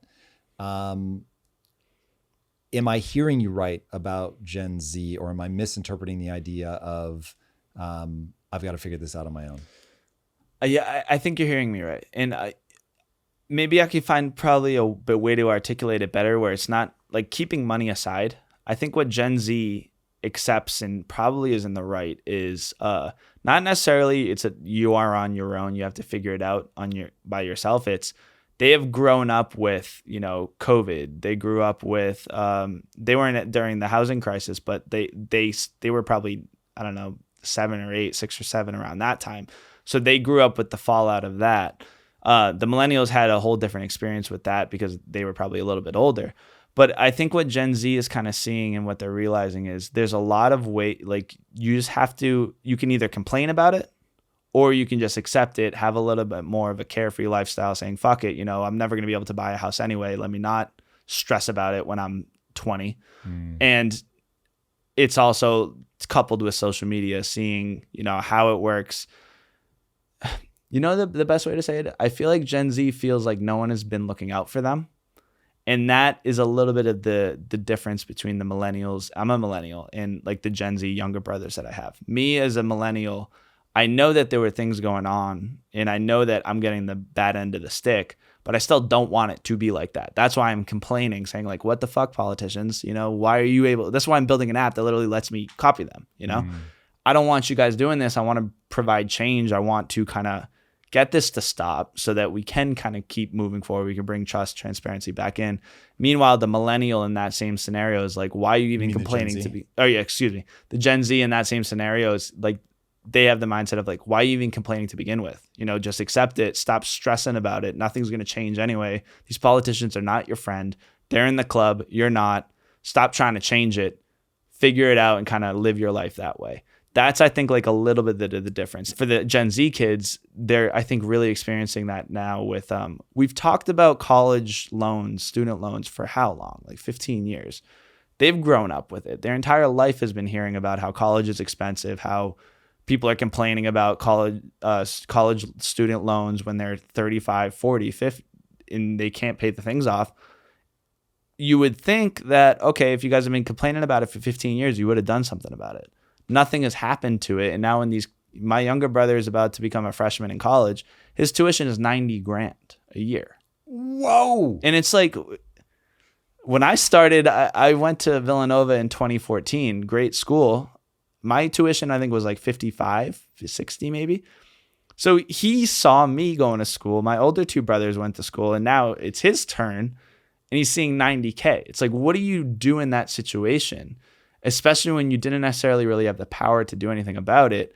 You feel a little bit, not necessarily hopeless, but like you are on your own a little bit. Is he still going to go to school? I think he's going to go to a different school where he gets more loans and it's public. Yeah. But that was a private school. I mean, it was Villanova. Like, Villanova is a great school. He wants to go to the same school that I went to. And I think he said after room and board or anything, it was around like 87 or 88,000. That is bananas. What do you do? You want a real answer? Yeah. You don't fucking go to school. So my punchline is, if you can go to college, if you want to go to college and can do so without taking on obscene amounts of debt, cool. I have not deployed the things that I learned in college, so I won't say that it set me up like that, but it forced me to get disciplined because nobody was watching over me. So it was a great exercise. But at the end of the day, looking back on it, I walked out, I can't remember if it was $25,000 or $35,000 in debt. I had between loans, grants, et cetera, that's what I walked away. It was manageable. It was enough that it was stressful for the first, call it 10 years outside of college, but it was manageable. But now $90,000 a year, like that's insanity. So what percentage of that becomes debt? I'm going to guess he's going to be six figures in debt by the time that he graduates. Given how much you can learn from AI, given how much you can learn from the internet, given how much you can learn from working with somebody else, you were just way better off pursuing the thing that you love most in the world that you can monetize, doing it right out of the gate and stacking those skills. This goes back to, what would I tell myself if I could go speak to me when I was 13 or whatever? I'd be like, okay, the thing that you most want to do in the world, don't do some like around it. Because my thing was, I'm going to get rich and then go back and do the thing that I wanted to do. That was a mistake. Now that I know what I know about acquiring skills, I would have just gone into that thing and acquired those skills. I didn't have the internet, so there's nobody to tell me all this stuff. But that's what I would do if I were him. Skill acquisition, make sure that you keep your costs very low. Do not take on inordinate amounts of debt. It's just you're making it impossible for yourself to get ahead. And given how powerful AI is, between that and real life connections, that's the game. That's I think what I told him when he told me the $90,000. I'm like, dude, like, who knows what the job market is even going to be like 4 to 5 years from now, especially because he's a go-getter. He likes to do things on his own, but he likes to do things with his hands, where he's the one starting the landscaping companies. He's the one going door to door. I grew up in Boston, shoveling the snow for the neighbors, things like that. He isn't on social media. So he's what, 18, 19? Yeah. And he's not on social media? Not on social media. Is that like a thing for Gen Z? Where they're actively rejecting I think that was a thing for my high school. My high school, we went to a small private school. That's interesting. And yeah, he's not on social media. So he may not even necessarily see all the things that are coming with AI. And I don't know exactly how. This is a good point. I'll bring this up to him. Be like, do you know what's kind of going on? But yeah, so he has an Instagram account with, I think, like 20 followers. He's not on TikTok, not on Twitter. Just lives his life with his friends. And that's probably the better way to do it. But the downside is essentially like what you're talking about, the AI stuff. How do you learn about that? How do you stay up to date with where the whole world is going? College does play a part in that, because you are surrounding yourself with people that have social media, people that don't, people that come from, they got the side hustles. You get exposed to a broader range, a bigger kind of pool of people in college to be able to do that. Is that worth $90,000? Absolutely not. Yeah. Is that the skill set that you're going to learn in college worth $90,000? Absolutely not. Like, me personally, I was a finance major, went to school for finance, and I work in a finance app now, Autopilot, but I do all the growth. I do all the social media stuff. I have become like a nerd, quote unquote, expert of like, how do the algorithms work? How do you dissect this one algorithm on TikTok, and how do you reverse engineer it to make content to work on that versus headlines on Twitter versus the organic authenticity on Instagram? So I know how all that stuff plays, and I can kind of make content that will work on that. My younger brother would have no idea. And I don't think he cares. I don't think he has any kind of interest in it. Fascinating. I don't know if that's a big Gen Z thing. Or if that's just a him thing. If that's just a him thing, yeah. Man, do I want an answer to that question. Yeah. Another thing I'd like to know. So given your interaction with millennials, Gen Z, what do you see as the future of crypto? You made passing reference to it as like, I'm going to rug the next guy, dog eat dog. What's the vibe? What does crypto mean to them? Crypto means the way to get rich. I think for the easiest way to think about it, the attention spans, the expectations, I think, of younger people. I'm on the cusp of Gen Z millennial. I still am millennial, but I grew up watching people get rich with crypto. I think crypto is the ticket to get out of ticket to get rich, where if you were to give people an option, you know, you got a 25-year-old sitting in front of you, you give them option to buy Bitcoin, or you give them option to buy the S&P 500. I think 9 times out of 10, if they know the space and they know what Bitcoin is, I think 9 times out of 10 they buy Bitcoin as opposed to the S&P 500. Why? Because I think they see Bitcoin as the higher risk, higher reward. And the only way to live the life that you want to live at 35, 40, it's not to go slave away and make, you know, however X money at a corporate cubicle. It's you got to do something else. Is it side hustles? Maybe. Is it buying Bitcoin and then Bitcoin 100Xs like it's been doing for the past 10 years? Maybe. But that is what they're choosing. And I think crypto represents the get rich quick. Not necessarily get rich quick, might be a little bit extreme. The crypto represents the way to get out of your socioeconomic path much faster and at a higher chance than stocks in S&P 500, things like that. Wow. Okay. Yes, that makes sense. So do you guys have any sort of data on how younger millennials and Gen Z are investing their investable dollars? Is it like some massive amount is going to crypto? So on Autopilot, we don't have any crypto portfolios. Do you have crypto trackers? So here, let me take it back. We do have portfolios, but we have portfolios in crypto of like, you know, like Unusual Whales is a portfolio on Autopilot called the companies that own crypto on their balance sheet portfolio, lack of a better way. Like MicroStrategy, Tesla. GameStop didn't do this, but there were rumors that GameStop was going to add Bitcoin to their balance sheet. And we have portfolios like that. Another portfolio is a guy by Wolf Financial. He's a big guy on Twitter. He's awesome. He has a portfolio called the Crypto Bull portfolio. And he created a basket of stocks that he like will benefit from crypto. Coinbase, Robinhood, MicroStrategy, again, some of these mining companies. So we have access to those, and those are pretty popular, to be honest. But on the actual kind of numbers of however much percentage are investing in cryptos, Bitcoin, Solana, Ethereum versus stocks, S&P 500, Tesla, Apple, I don't have the numbers on that. But I mean, I would wonder what ChatGPT and them would say. But my intuition, my instinct is that the younger people are investing more and more in crypto. And I think Robinhood's data on that shows it. Their product roadmap shows it. Coinbase is one of the most popular apps. Cash App has a crypto at angle.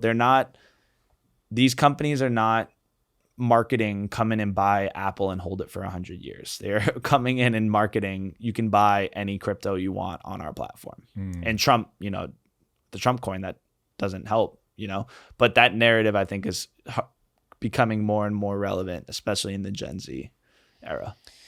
Yeah, that is watching people grapple with the fundamental structure of the money system, not knowing why it feels so broken, but reaching for the things that they see be successful around them. So you watch a guy get rich in crypto like overnight by betting on dog whiff hat, Yep. and which I hear is just way down. Yep. But you see enough of that, and you not only speak to the gambler that is inside the vast majority of humanity, but you show them an opportunity where it feels like the house doesn't always win. And in fact, the saying got created because the house was always winning. And we wanted a system where we could have a shot where it's outside of the clutches of the people in the club. What do you make of the meme coin phenomenon? This to me is like Bitcoin has great cover story. Meme coins do not, in my opinion. No. And they do get a lot of hate on social media. But I think the thing about them is it's a lottery ticket. The easiest way to think about it is I can go to the gas station, I can buy $100. I could buy a $20 scratch ticket and hope to make 100. Or I can go to pump.fun, Moonshot, any of these apps and find a trending coin, put that same $20 in and make $1,000. I think that's what meme coins represent. And yes, they can be, are they securities? Are they not securities? It doesn't matter. I think they are pure gambling to the nth degree, and they are a lottery ticket for people to try and get rich. And I've experienced it. Like I was in early on the jail stool, the Dave Portnoy coin. Jail stool? So meme coins become representations of culture. So if you're early on in culture, if you're chronically online, you can make a lot of money in meme coins.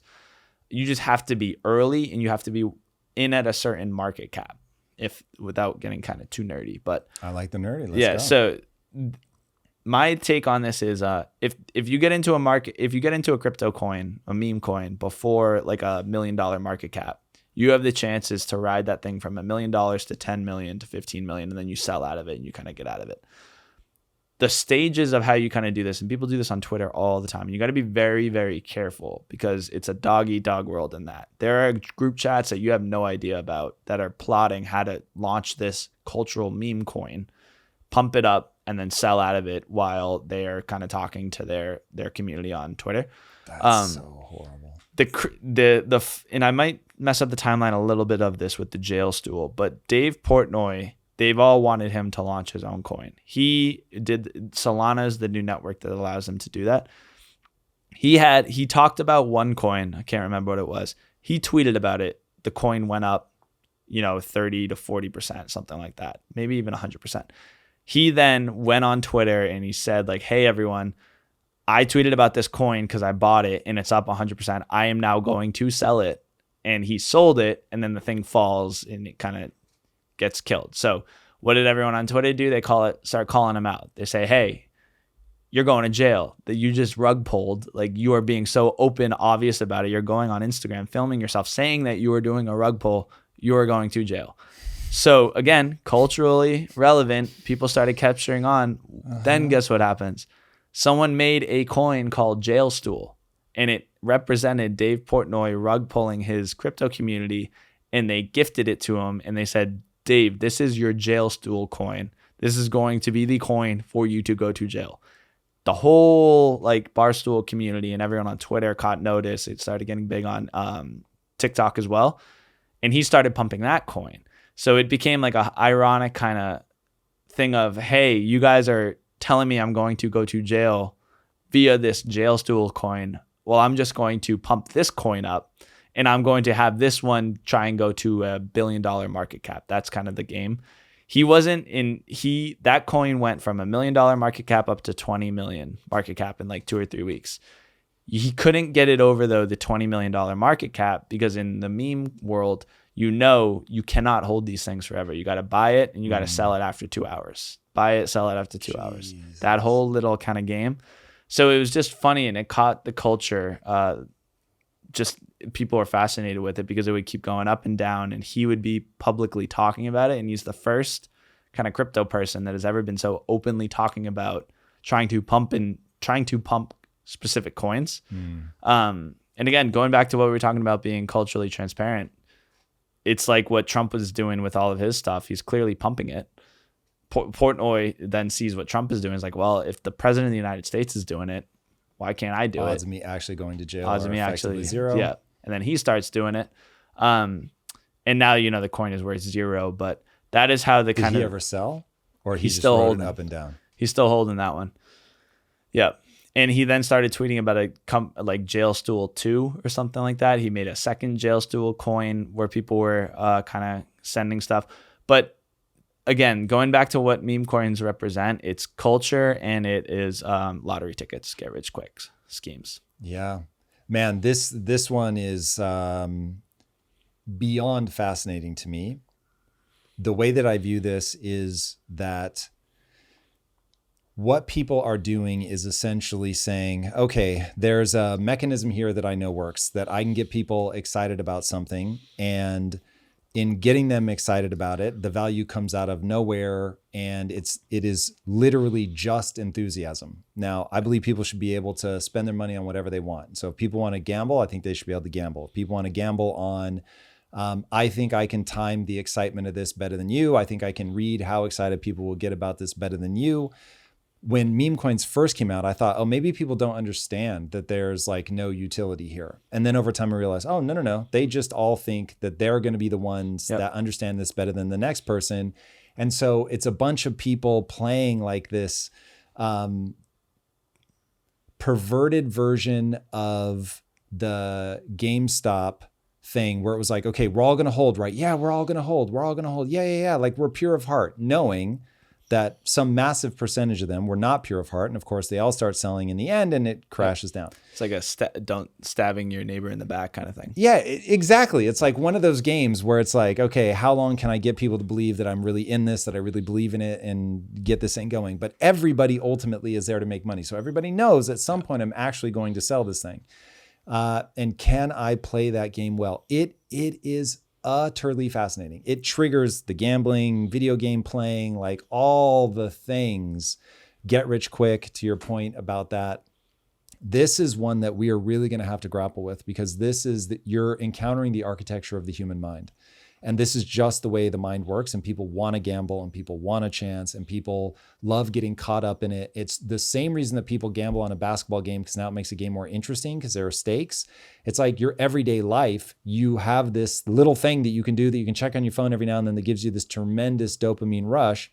And yeah, we're going to have to contend with this culturally, because you're going to see wealth come and go. It will get accumulated into the hands at last check. And admittedly, this was probably a couple of years ago, the last time I looked at this, but it was, if these numbers aren't literally correct, they are directionally correct. 5% of wallets capture 95% of the economics. So you're going to get the same thing again, where a small group of people who maybe are in Telegram and WhatsApp groups that are pumping these things more intelligently than you, so they know when they're going to go up or go down. Those guys get out. It becomes the cascading effect of, the real influence here is gone. Then everybody scramble sells, and the people that, had the audacity to go take a shower and didn't see that this started to collapse, don't get out. They're left holding the bag, and on a long enough timeline across enough meme coins, they end up losing. Yep. And so at some point, people are not going to feel good about this anymore, and there's going to be some kind of backlash. I don't know. It's yeah, weird. and I mean the broader question too, kind of going back to what you first were talking about, is that the reality is people are doing that more than investing in stocks now too. And you get your paycheck every week, you get $1,000 to play around with. You got two options.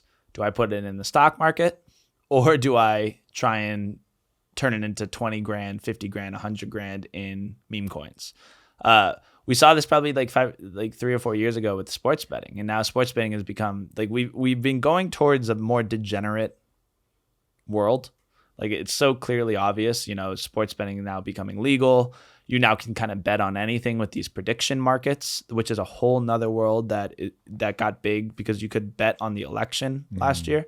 That's only going to get bigger, and that's going to become more and more widespread because it's going to be democratized through the brokerage accounts. And, you can agree with it or not, but it is going to be happening. This idea of going towards a more and more degenerate world is fascinating. And what we are trying to do with autopilot, and I think I get personal about this, is because I think that path is wrong. I firmly do not believe. Define wrong. Why wrong? Because I don't think that it sets that individual up for like the long-term success of what they actually want to do. And whether it's education that solves that, whether it's regulation, I probably don't want it to be regulation. Education may kind of help with that. My solution to it is technology. But when I say kind of what's wrong with it is I firmly believe 10 times out of 10, an individual should be taking that paycheck and putting it in the active stock market and investing in something that has a tangible ability to grow with you, as opposed to kind of gambling it and trying to make a lottery ticket, and more chances than not, you're going to lose money on it. Okay, let me run a thought experiment with you.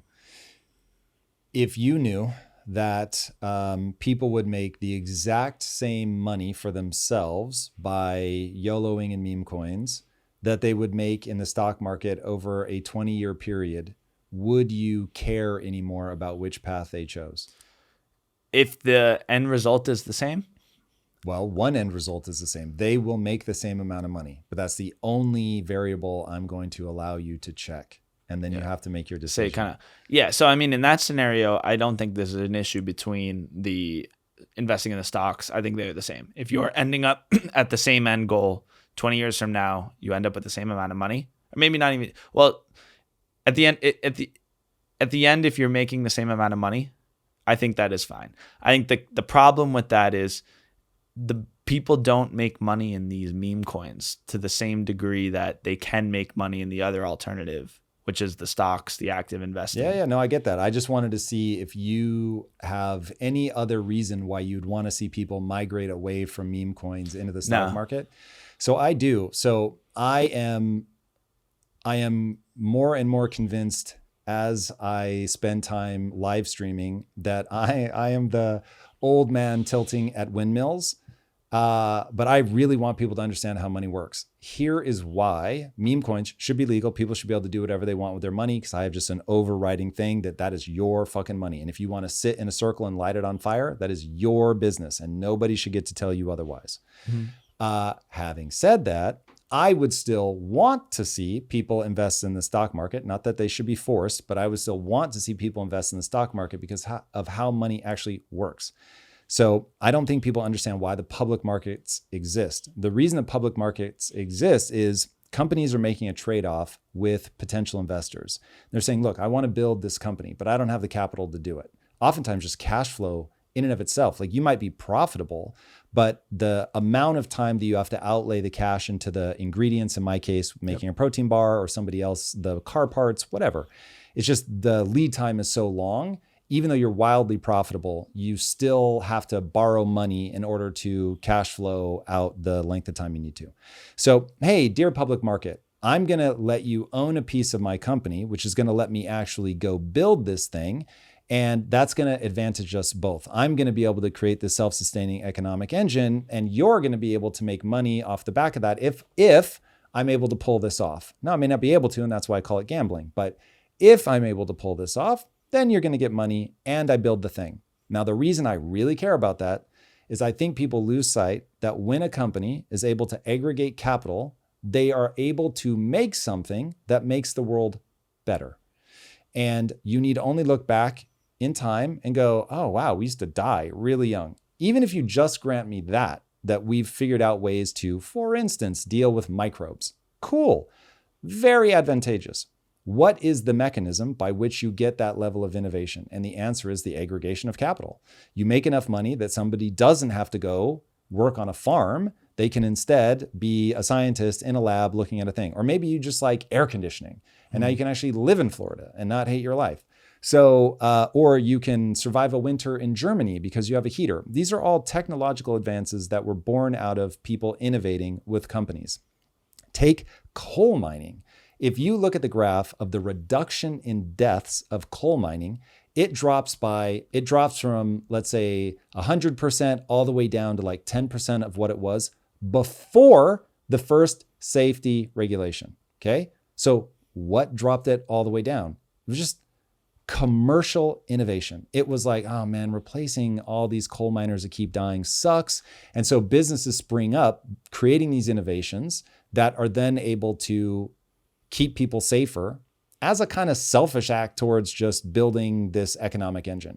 Yep. And so If people understood that, they would understand the thing that I'm worried about, which is because we are inflating the money supply.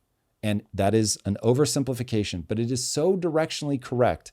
If I could just get people to understand, okay, that whole thing that I just laid out, this is how you have modern society and why moms don't die in childbirth, okay? And a whole host of other things. But modern society is brought to you by the aggregation of capital leading to innovation. When you start inflating money, what you end up doing is you derange the system. And now people are forced to gamble in some way. Now, if you were only forcing them into the stock market, okay, you still have wealth inequality that's going to rampage out of control, which is what's happening. So wealth inequality brought to you by inflation. People think it's something else. It's inflation. Yep. But now what we're seeing with these younger kids is meme coins brought to you by inflation because they're forced to gamble, but they see all the corruption that you've been pointing out in the stock market. So they're like, well, that's a little slow anyway, and it's corrupt. Don't love that. So let me do this other thing, which is effectively sports betting with no sport, or it's the blood sport of culture. And I'm just like, man, now there's not that secondary effect of, oh, you're also leading to innovation. A future, A meme coin is not going to lead to innovation. So that makes me not just sad, that makes me extremely worried. I will be dead. I'm already rich. And yet I'm the one banging the drum, trying to get people to understand, I get why you're mad, but just being mad is not going to make your future better. And so now at some point, and dear community of mine,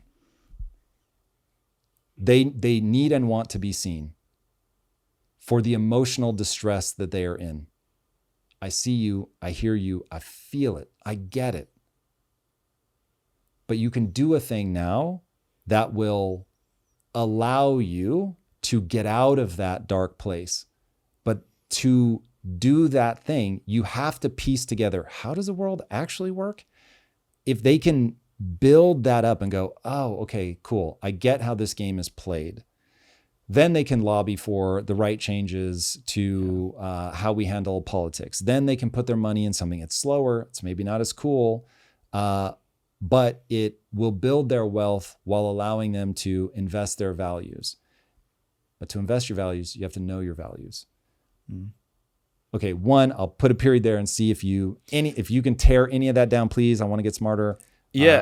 So I think there's two kind of pieces of that where I guess I'm not fully on the other side of the fence with it, but the idea of the investing is purely gambling. If you're going off of if I have $100,000 and I think the meme coins is kind of what I'm getting at with the difference of them. If I have $100,000 and I can invest in meme coins, or maybe not 100,000, that's a lot, $10,000, invest in meme coins or invest in stocks, that's the markets. The end goal is still the same. You could still end up with the same amount of money. I think the reality of these meme coins coming in as a new form of gambling is so blatantly obvious. There's no utility to it. It's all just scamming, and it's all just dog eat dog world, get in, get out as fast as you can. But the upside of it is it represents your ticket. It represents your Willy Wonka ticket. You can get out of wherever you are, and you can go and buy, a house because you see people making hundreds of thousands of dollars with luck. On the stock market side, the idea of it being purely gambling, I think there are a lot of elements of it that are gambling, with especially, some of these options, contracts, things like that. That becomes more and more of a gambling, in my opinion. But investing in, the future that you want, kind of going off of your argument of, I want to invest in this AI genetic company because I think it's going to cure cancer. If I got $10,000 and I'm investing in that company and I'm investing in the future cash flows, this and that, I don't necessarily see it as gambling, and I don't think it is the same kind of psychological framing of it as the meme coins, because I am investing and I am supporting and I want that company to win, but I also am going to reap the benefits. I'm going to protect myself against inflation. I'm going to kind of do this and that. Why do you think that the pure kind of investing landscape is gambling? Are you saying it's gambling against inflation, and maybe this one AI genetic company is going to crush it while the other one doesn't? that's kind of the gambling between the two. Like, how do you differentiate the gambling with meme coins and the gambling with the market if it's not investing in companies that you kind of believe in? Gambling has a definition, and the definition is roughly to take risky behavior for a desired expected outcome. So the stock market, by that definition, is just simply gambling. It doesn't meet any other definition. You are saying, I think this company might make it. There's no guarantee that that's true. So it is risky behavior for a desired expected outcome, which is that it goes up in price and I will be able to sell it to somebody else. This is why you're not actually rewarded financially unless it's a stock that pays dividends. You're not rewarded financially for holding it. You are only rewarded financially for selling it. And the sales price is not based on fundamentals. It is based entirely on sentiment. So now this isn't even, does this thing continue to make the amount of money that it was making when I first bought into it? It's what do people believe will be the future state of it? Even if that wasn't true, it's still gambling that the price is going to go up. I have learned my lesson that getting people to accept the notion that it's gambling probably doesn't matter. The reason that I bring up the gambling is because I think it is immoral to print money precisely because it forces people into asset purchases, because you have to be in an asset protect purchase. yourself against the inflation. Correct. That comes with. The bad news is that there's risk. The place where there is effectively no risk, it's not, you can never get to zero because somebody could rob you. But the ability to save money. To me, I believe the government has a moral obligation to create a system in which the average person can simply not spend their money and they will be able to retire. And right now, you're not in that position. Inflation, even if you save every dollar beyond just the absolute things you need to survive, the value of those dollars will be inflated away such that you'd never be able to stop working. That's immoral to me. I am so desperate to reorient the world to that immorality that they will understand that assets are just confusing enough that if you're right, 40% of people don't do it. Yep. And so once you say 40% of people are just fucked, that is not a world I'm comfortable living in. So I'll continue to beat the drum. I don't need people to get on board. If people want to say, Tom, it's not gambling, fine. I'm not going to spend my time arguing there. I just want to say, can we agree that to keep up with inflation, you have to own assets? 1,000%. Yeah, as long as people agree with me there, then I'm just like, okay, well, now can we agree that that's immoral? If they won't agree that it's immoral, then I have to press the angle on, okay, but this is risk. Yeah. And so all of those people could end up in a really terrible position anyway. But that's, I'm just trying to get people that far. Yeah. And I think like, so going back to kind of what I get passionate about is like, I see like what we're doing, kind of even thinking about the gambling, because set the meme coins aside. Your argument is actually valid too, also in the financial world. And this is the argument of passive versus active investing. Should I take my money and gamble on these individual stocks, or should I take my money and do the least amount of quote unquote gambling and put it just in the broader S&P 500? What we're trying to do, and this is again like the cultural shift that we're seeing, is the majority of Americans, human psychology, they will not go off and just put all their money in a S&P 500 passive, just say, hey, guys, this is going to turn into $2 million in 30 years if you know, we keep the same averages of growth we've had in America for the last 30 years and we grow 6% on average every year. You know, there's a big kind of like, everyone's just assuming that America is just going to continue growing at this pace. And then in 30 years, when I'm 60 and it's 2065, Apple's going to be worth $20 trillion as opposed to what it is now. And yes, the argument of inflation will come in and inflation will naturally drive up the market as well. The good kind of tidbit, and maybe you know the information on this, is if you take out inflation adjusted returns, the market is roughly flat over the past like 15 years. So your argument of like, even if you're investing in these companies, they are not providing and they are not creating any extra value on an asset-based price besides just the natural inflation that is happening with the broader monetary supply. So you have to be invested in something. You have to be invested in the stock market. with what we're trying to do, kind of even with autopilot, it's trying to capture this like cultural phenomenon of, okay, you have to invest in you have to invest in the stock market, and you personally are going to try and invest in individual stocks. You are going to try and buy the companies you like. You're going to try and gamble on, this company versus that company. The majority of it, though, again, it's a dog-eat-dog world. It's not necessarily rigged for your emotion to buy and hold forever, because the majority of people don't do that. You end up buying high at the top because you read about it on Instagram, and then you end up selling low because you think the world is ending, and then you end up buying high and selling low. And the hedge funds and the whole Wall Street knows this about you, and they're rigging the systems to make these volatile fluctuation swings, to play with your emotions, to make you buy high and sell low. What we're trying to do, and again, this is why the meme world is just so much harder to kind of get people to partake in it, but do it more responsibly and more less pure YOLO lotto ticket is, with our app, you can go in and you'll be able to, and this is where the future of where I think active management goes, is you can go in and say you got 10 grand, instead of you having to go and make the decision of, I have to buy individual stocks because I still need that upside. I still need to find the Nvidias of the world. I still need to find Apple when it was $1 billion and it turned into $1 trillion. I need to find Palantir when it was $19 and now $80.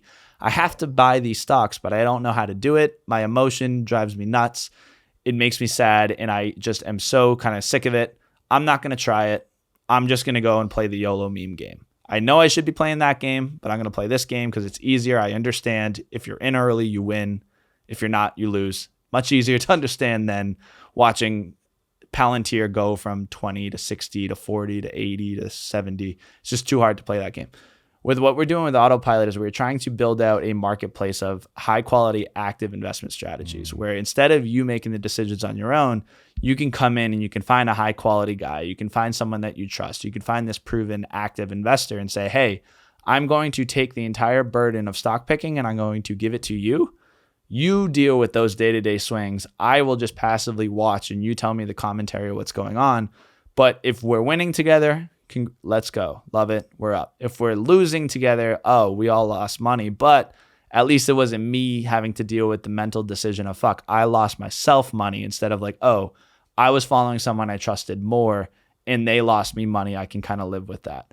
And I think that is one of the early solutions where we're still early with this. We aren't there yet. This is a brand new market. This is a brand new category, but I think it's the next step of where we are going as a society and how to get people to do what they want in the meme coin world, but do it in a much more responsible way where they're not losing 99% of their money and they're still partaking in the system, but doing it with with protection against it. And I think this is where, again, I get passionate about it, so I'm rambling here, but the Pelosi tracker, I think, represents that well. Where when people were going in, yes, you can follow her, the corruption, it's ridiculous, it's horrible. But if you take a kind of step back, it's you as a user, as an investor, you have to invest in the stock market. It sounds pretty reasonable to go in and just do whatever that person does. She just happens to be the third most powerful person in America and absolutely crushes it and passes laws that benefit her stocks. That's awesome. Sounds pretty reasonable to invest and do whatever that person does. Because when they go up, you love it, you're happy with it. But if they lose you money, you are not panic selling. You're not going out selling on the bottom saying, oh my God, the world is ending, because you're sleeping at night saying like, okay, I'm down 10%, but the third most powerful person in America, the one passing all the laws, is also down 10%. That sounds much better. I'm going to hold, I'm going to keep going. And that, I think, is how you get to the end goal of having a less degenerate society, having more people actively invested in the stock market, and protecting against, this whole world of the inflation to come. Because the first principle of what you're talking about is 1000% correct. If you have your money in your bank account, you are going to lose. And you can even put it in your 5 high yield savings accounts. You're still going to get taxed on that stuff. You probably don't even know you're getting taxed on those monthly interest payments. You're still going to lose. You need to have some sort of money in asset inflating securities. That is the stock market. That's the best thing we got right now, and everyone should be doing it. Mm-hmm. That's, I think, like where I want us to go, and that's where I'm trying to push us as a society to say, get involved in the stock market. Oh, you don't want to make the decisions on your own? Perfect. We have an app, lets you connect your personal broker, and then you just follow the person that you want to invest alongside, and you let them do the picking for you. There's no simpler, easier way to do this. Why are you not doing it? Because, oh, by the way, if you don't do it, inflation is going to eat at your buying power, and you're not going to be able to buy your Chipotle bowl because in 10 years it's going to be worth $18 instead of 12. Yeah. So now that part of what you guys are doing, I think, is utterly fascinating. We live in such a socially connected world where it's like, hey, I'm following someone like Unusual Whale, and if that guy is able to get a vig off the people that follow him, it's basically taking the model that has historically only been available to people that have a lot of money and can get the attention of people like this, and it's like this whole new crypto class of like almost cyberpunk type guys who are like, hey, I'm going to be doing this thing anyway. If you're on a ride of my coattails, I'll be very curious to see how people respond though when their money's down and it's just one guy that you can like look at and be like, yo, we'll see about that. I want to talk more about investing based on your values. So one of my hobby horses is we are in a Cold War with China. Lord knows I hope that this never becomes a hot war, but we need to be at least prepared for that. When you say invest based on your values, what value set do you mean exactly? I firmly believe, and I think you were saying it earlier, your money builds the future that you want, whether you like it or not. If you have $10,000 and you're putting your money in Apple, your $10,000 is helping Apple build out the future that Apple wants. If you want the world to if you align with what Apple believes in, you should be happy because it's like my money is supporting Apple. My money is building out the future of what Apple wants. Taking a step back, say I got $100,000 and I got my retirement account. I want to invest in pro-America. I think everyone in this room, everyone probably listening for the most part, if you are American, you benefit, your incentives align with a better America means probably a better life for you. You know, we got autonomous vehicles coming soon. We got robots coming soon. We got AI coming soon. This is a great future if we do it right. And whether you agree with that future or not, you might want to take some of your money and invest alongside some of those companies that are building out the future that you do want. Where this gets tricky is kind of the broader point that you're talking about with China, with our adversaries, with even like whether it's kind of political powers or even just socioeconomic things. It's if I have $100,000 with a financial advisor or I'm investing it on my own, I can invest in Amazon, which is, you know, the American e-commerce giant, or I can invest in Alibaba, which is the Chinese e-commerce giant. Which one do I want to follow? Which one kind of aligns with the future that I want? A better Amazon probably leads to a better American future. A better Alibaba probably leads to a better Chinese future. And if you are in the agreement of a stronger China creates harder problems for America, theoretically, you should not be investing in supporting that Chinese company because your dollars are helping build China, or your dollars are helping build Alibaba, which is making China stronger. That is like what we are trying to do. And where I also get passionate about is like, I firmly believe that your money should build the future that you want, and you should have those investment decisions, and you should make sure that every dollar that you have invested in the stock market aligns with the values in the future that you want. If you are anti-oil, you should not have, you know, some of your money investing in Exxon and Mobil and some of these gas companies. If you are if you're like topic of conversation now, if you're anti-Elon, you don't like what Elon's doing, you know, you could be saying all these things, but like at the end of the day, if you are having money invested in Tesla, you are helping build Tesla. It's not aligned with the values that you personally have. And I think a future where you can make sure that your money builds the future that you want is a future that gets more aligned with the individual and is probably better for the society as a whole. And the thing that people don't understand is like a lot of people do have money with probably companies that they don't believe in. I don't know how if you manage your own money, if you have financial advisors, but my aunt, for example, she has money with her financial advisor. Her financial advisor was investing in Alibaba. They had an X amount of money in the Chinese company because they believed that, you know, Alibaba is undervalued. Let me go make money. Let me do this with it, which is his job, I guess. But if you were to tell my aunt that, I bet you she would not want that. I bet you she personally would be like, look, invest my money, manage it, but don't put it in XYZ companies because I don't want my money to support them. I would rather have those same dollars and go support something else.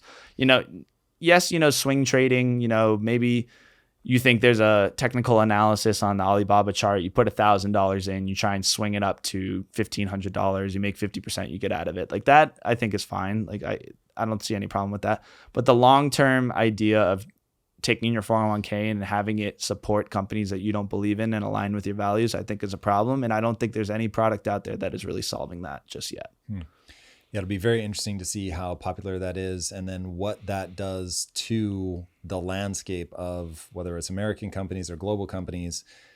It'll be very interesting. I have a feeling ultimately people are probably more motivated by where can I make money? Yep. And so they're going to look for the hot thing. And I hate Elon, but boy, he makes a nice car. And so I expect that stock price to keep going up. We will see. What do you think is going to be the effect of AI in the way that people invest? I think that AI is going to have a lot of kind of aspects in the individual trading, kind of like me managing my own money. I can talk to an AI. I can have it give me insights. I can have it give me feedback into my portfolio. I can be like, if I'm about to sell, for example, there's a short-term capital gains and a long-term capital gains. If you own a stock for over a year, you get taxed 20% if you sell it. If you own a stock under a year, you get taxed 40%. So if you're about to sell Apple and you're able to make $1,000, but if you hold it in another 4 days, you could sell it after those 4 days and you're good to get save 20% on taxes. Maybe AI, there's an experience where AI can tell you and just be like, hey, by the way, if you hold it for 4 days, you will save 20% on taxes. And me as an individual, like I love that. Like, oh, I had no idea. I'm not deep in this enough to know those nuances, be on top of this to that degree. I think AI will drastically improve the education around how to not lose in the stock market for the individual investor. On the actual kind of like broader range with, deep research, things like that, I think that is going to drastically help it as well. But that is more in like the equity research, the people that are doing the active studying of the companies. That's going to change their industry probably drastically. But for the everyday individual investor, I think it's going to make investing easier. I think it's going to make it more educational and probably better because the AI will be able to help you in situations where you would not have known if you didn't have them. Yeah, I think AI is going to absolutely change the game from the way in which AI can recognize all the patterns, the changes. You talk about a swing trade, like that kind of stuff, being able to alert you based on either an algorithm that somebody like, I imagine a world in which Unusual Whale is publishing his algorithm. Yep. And so it's like, okay, there's my base, but you can tweak it as you see fit. That's going to be... And we have this now. So with Autopilot, we have the Pelosi stuff, the politicians, where you can go in and invest alongside them. But we are a marketplace of active investment strategies. So you can go in and you can follow Unusual Whale strategies. We have other strategies, but one strategy we have is by a pilot named Dr. Lopez. He's an AI expert, PhD from Wharton, wrote a book on how to use ChatGPT to pick stocks. We worked with him to create a stock picking prompt where we use GPT-4, 4.0, and we have it every month parse through 200 plus stock fundamentals, the reports, things of that nature. Couple that with macroeconomic data. Couple that with the prior month's stock news headlines. Use ChatGPT's API and then have it create a scoring system where it picks 15 stocks. And then we take those stocks, we publish it on our app, and then people can go in and invest alongside those strategies. Year to date, that thing is actually outperforming the market by around like 6 or 7%. Wow, I think it's up 3% while the broader market is down 6%. I think I checked that yesterday. That strategy has $40 million following it. And it's great. It's popular because people are like, can this thing do it? It's so much easier to just let an AI algorithm do it for you. We then took it a step further and we were like, ChatGPT is cool. How did the other strategies? How did the other platforms do? So we now have a deep search. We did the same prompting, right, using the same APIs, but we are now using the AI platform of deep search, which is the China one, the one from Alibaba, I think. And we created a deep search portfolio. So now we're going to see which one of the platforms are smarter. We then 2 weeks ago launched the really Grok portfolio. So now we got a portfolio with Grok. Grok is picking stocks, and each of them choose different stocks. So it's really, really fascinating to see.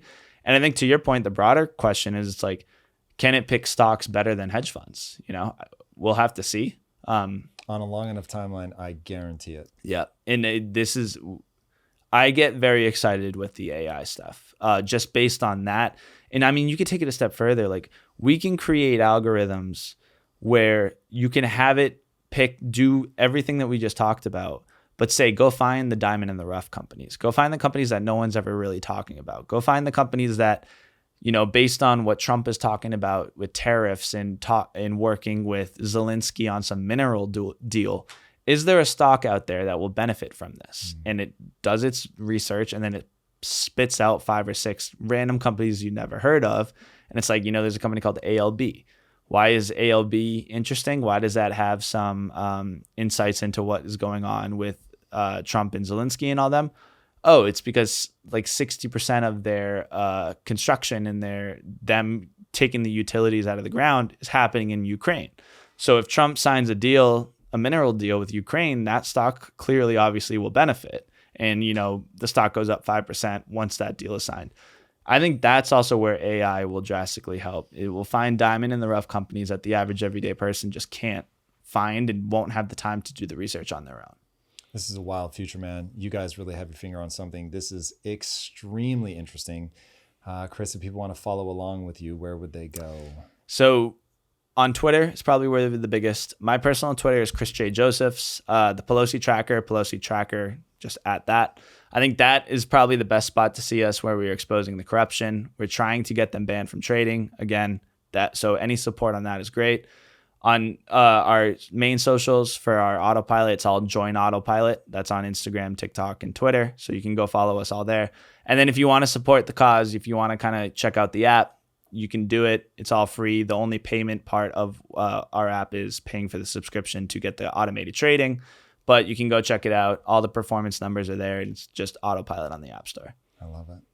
All right, everybody. Speaking of things I love, if you have not already, be sure to subscribe. And until next time, my friends, be legendary. Take care. Peace. If you like this conversation, check out this episode to learn more. Trump has just come into office. Do we think, or I should say, do you think, as we may see this differently, do you think that Trump is somebody who has the elite view of like, hey, the right people are in power, let's make